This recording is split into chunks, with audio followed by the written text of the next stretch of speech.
बेखौफ होकर सियासत के रास्तों पर आगे बढ़ने वाले अटल बिहारी वाजपेयी साहब ने अपने उन्हीं एहसासात को, अपने उन्हीं जज्बात को अपने अल्फाज में भी उकेरा। हमेशा बेखौफ सियासत करने वाले वाजपेयी साहब ने अपनी कविताओं में भी उन्हें जाहिर किया। मैं जी भर जिया, मैं मन से मरूं, लौट कर आऊंगा, कूच से क्यों डरूं।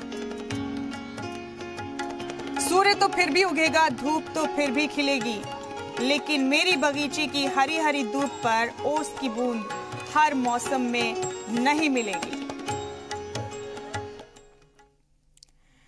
तो इसी के साथ इस बुलेटिन में फिलहाल इतना ही। जी मीडिया की पूरी टीम की तरफ से हम भी आज उन्हें खराज अकीदत इस अंदाज में पेश करते हैं कि काम ऐसे जो करते हैं वो मरते नहीं हरगिज, ऐसे जो जिए मौत से डरते नहीं हरगिज, दुनिया से गए दिल से गुजरते नहीं हरगिज, इस सफे से ये नक्श उतरते नहीं हरगिज। फिलहाल इतना ही, दीजिए इजाजत।